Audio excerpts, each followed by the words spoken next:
খুব তৈরি হবে নাকি গণি পরিবারের লোকজনই খালি বরাবর হয়ে আসছে? সেটা কংগ্রেসের আভ্যন্তরীণ ব্যাপার, আমি সেটাতে কিছু বলতে চাই না, ওরা কাকে ক্যান্ডিডেট করবে। কিন্তু আমি যেটা বলতে চাই যে মানুষের মধ্যে এই ক্ষোভ আছে যে আমাদের এত কিছু হয়ে গেল, এনআরসি এত কিছু জিনিস, আমাদের ভয়েসগুলো পৌঁছালো না পার্লামেন্টে। ওইটা একটা দুর্বলতা আছে ওই এলাকার মানুষের, যে গণি পরিবারের লোক হলে ওরা ওই জায়গা থেকে অনেকটা কাটকে উঠেছে বিগত 2-3 দিনে। আমার যে আন্ডারস্ট্যান্ডিং, আর এরকম না যে আমি ইংল্যান্ড থেকে বাড়ি আসতাম না, ফলে বাড়ি এসেও যে কথা বলে দেখেছি, অনেকটা আধুনিক প্রজন্ম, যুব প্রজন্ম এটা কাটিয়ে উঠেছে। কি কাটিয়ে? যে একটা নির্দিষ্ট পরিবারকে জেতাতে হবে তবে আমরা বাঁচব, এরকম কিছু আর ধারণা নেই। শিক্ষা দীক্ষা বাড়ছে, বংশতন্ত্রের এই যে কথাটা আপনি বলছেন, সেখান থেকে নতুন লিডারশিপকে অ্যাকসেপ্ট করার একটা জায়গা তাদের তৈরি হচ্ছে। গণিমিত এবারে কাজ করবে না? গণিমিত অনেকটাই ফাটল ধরে গেছে, এবারে মিথটাতে না, কোনো কাজ করছে না। হ্যাঁ, তৃণমূল ক্যান্ডিডেট বলেছেন বরকত সাহেব, ঈশ্বর নাই।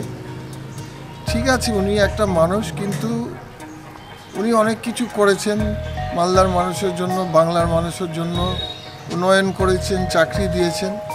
কেউ তো বলছে না উনি ঈশ্বর আছেন, সবাই কিন্তু ওকে শ্রদ্ধা করে ভালোবাসে। যেমন উনি ভালোবাসছেন মানুষকে, মানুষ ওইভাবে ভালোবাসেন, আর সেটা হচ্ছে মেন বিষয়। এখন উনি ঈশ্বর না সেটা তো কেউ বলেনি। উনি কি ছিলেন কি নাই সেটা মানুষ বুঝবে, সেটা মানুষ জানে, সে জবাব মানুষ দিবে। উনি আরেকটা কথা বলবেন, গণিভিত মালদায় আর নেই।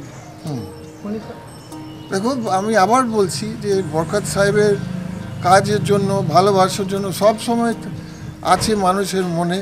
সে ভালোবাসা এখনই যায়নি, আমার মনে হয় কোনো দিন যাবে না। যে কারণ ওনার সঙ্গে, মালদা মানুষের সঙ্গে শুধু রাজনীতি একটা সম্পর্ক ছিল না, মালদা মানুষের সঙ্গে একটা ভালোবাসার সম্পর্ক ছিল, একটা ব্যক্তি সম্পর্ক ছিল। আজকেও আছে, আগামী দিনেও থাকবে। আর সবাই জানে এটা, যে জানে না মালদার সম্বন্ধে, যে বলেছেন এই কথা যে পাবলিক ভুলে গেছে বরকত গনি খানকে, সে হয়তো মালদার সম্বন্ধে অত বেশি জানে না, কিছু জানে না, আমার মনে বলছে।